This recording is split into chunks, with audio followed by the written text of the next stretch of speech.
Pankaj Pachauri also joining us, former media advisor to Dr. Manmohan Singh. We have Mr. Sam Pitroda also joining us at the moment live. Thank you so much, Mr. Pitroda, for joining us. Sir, your reaction to this news coming in as far as Dr. Manmohan Singh's passing is concerned? First of all, my condolences to the family, friends, and the nation. It is indeed a great loss. I worked with him for 10 years, and I must say, based on my experiences, he was a gentleman. People with character are hard to find nowadays. He was a man with values, character, patience, and he worked more as a team player. He took everybody's opinion. He was not authoritarian. And I found him to be very special. Whenever he and I had time together, he would begin with personal inquiries, would like to get a brief summary, was very kind, very knowledgeable, and took interest. What is the last conversation you had with him, sir? Oh, I can't remember exactly the last conversation, my apology. But I did talk to him on phone a couple of times in the last couple of years. And it was more about his health than anything else. Right. But in the past, the Prime Minister has praised him for coming and, even at the age of 91 last year, coming and voting inside the Parliament while on wheelchair.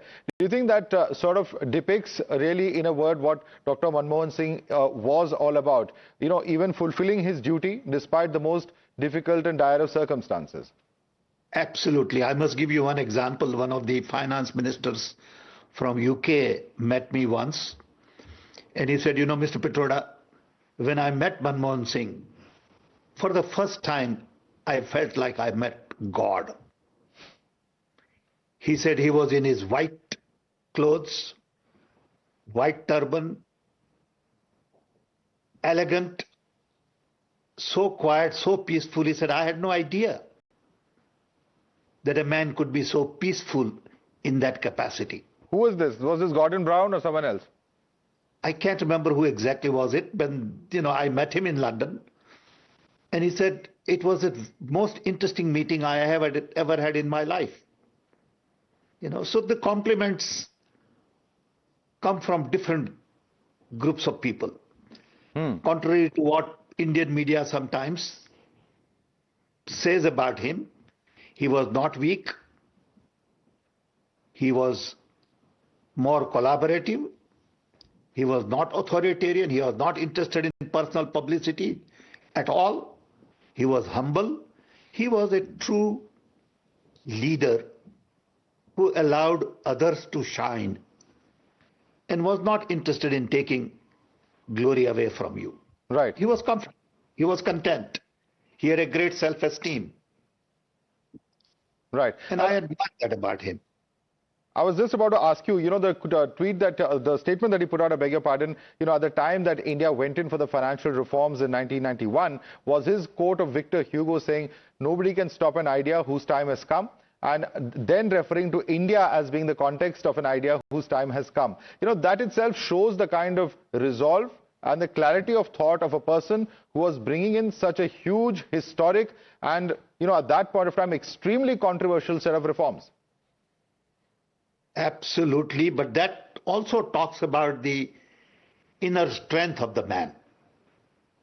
That talks about giving to the nation and not taking away from anybody.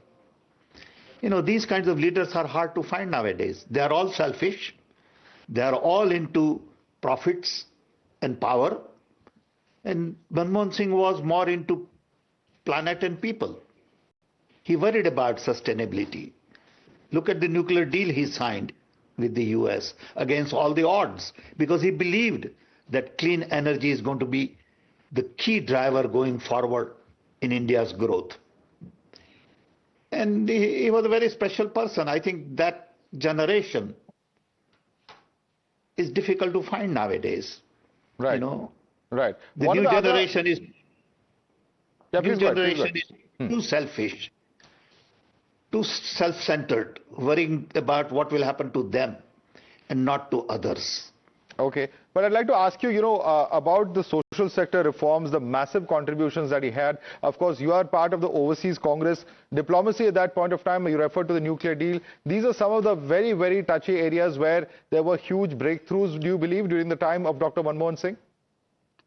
Yes, very much so. But let me tell you, the real breakthroughs that people have not really understood is one, knowledge economy.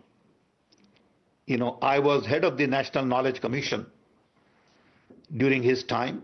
We had about 10, 11 distinguished citizens of India who worked with me for 3 years. And every time I met him on Knowledge Commission, he was very supportive. The idea itself, when it was presented to him, he said, Sam, I want to do it now. It was in December, January. I said, sir, let's wait for 6 months. Let me get the overall framework worked out, then we'll announce. So he'll call me every few weeks and said, when can we announce? Another area was innovation. He set up the National Innovation Council to promote innovations at district level, state level, in industry, universities, labs, in schools. And it was a massive program. But these things are difficult for people to grasp because it doesn't have sex appeal for average person who is interested in controversies. You know, Dr. Manmohan Singh really took a lot of interest in innovations, startups, okay? And he talked about clusters. He said, Sam, let's get our clusters going. Textile cluster, pharmaceutical cluster, bamboo cluster. And, these are the seeds that he helped planted. Okay. Now, you have worked with several Prime Ministers of India. You worked with Rajiv Gandhi. You have worked with Dr. Manmohan Singh. Dr. Narasimha Rao, of course, ruled for an entire tenure during the early 90s. What would you think sets Dr. Manmohan Singh apart from his predecessors? I think everyone had their strengths and weaknesses.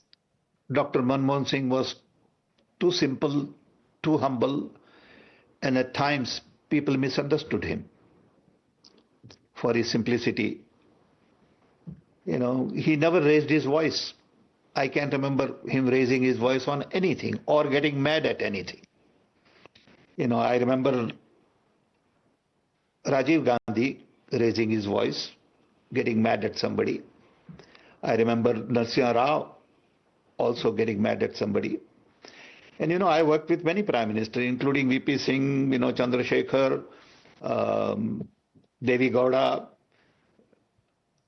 They were all different in the Gujarat. But I think Manmohan Singh was special in many ways because he was there for a much longer period of time. All right. All right. Thank you so much, Mr. Pitroda, for joining us and sharing with us your thoughts on the man, his legacy as a Prime Minister. And of course, as he himself said, I hope that history will judge me kindly. Thank you so much, Mr. Pitroda, for joining us this evening. Let's